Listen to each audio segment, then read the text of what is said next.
আজান চলা অবস্থায় সেহরি খাওয়া যাইব না? আজানৰ লগে চেহরির কোনো সম্পর্ক নাই। ও মাসলাটা বড় খেয়াল নিবা, বড় গুরুত্বপূর্ণ এক মাসলা পেশ করতাম সাইয়ার।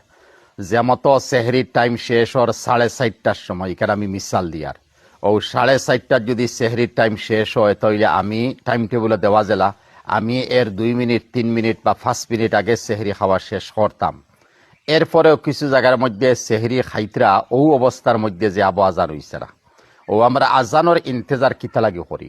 আজান তো সেহরির লগে লগে আজান দিলে আজান ওইতো নাই, আজানোর মাসলাটাও শুনুকা। সেহরির টাইম শেষ হওয়ার লগে লগে আজান দিলে আজান ওইতো নাই, বরং সেহরির টাইম শেষ হওয়ার পরে 5 থেকে 10 মিনিট ইন্তজার করতাম, করিয়া এরপরে আমি আজান দিতাম। কারণ এই সময় রাইতিকান শেষ হওয়ার আবো হইছে না, হইতেও শেষ হয় না। আর দিনিকার আরম্ভ হইতেও আরম্ভ হইছে না। যেমন বেল ফলের না, উটের হইয়া উঠেন না।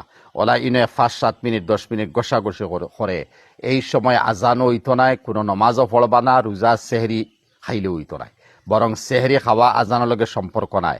তাইলে মাসলা পাইলাম যে আজান হইতো সমাজ 5-10 মিনিট বাদে। ও বাদে যদি আজান হইতে আমি সেহরি খাইলে কিলা রোজা হইব আপনারা বুঝুক কোয়া।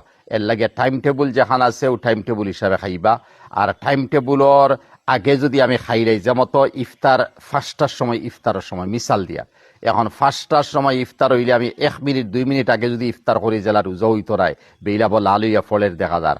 ওলা সেহরি যদি আমি 1-2 মিনিট ওভার করিয়া খাই, 3 মিনিট 5 মিনিট, তাহলে আমার রোজা খান থেকে হইব। এর কারণে রোজার সম্পর্ক আজানের লগে নাই, আজানের সম্পর্ক নমাজর লাগি আজান হইতো। আর রোজার সম্পর্ক সেহরির টাইম শেষ হইছে, তুমি সেহরি লগালগ বাধ্য।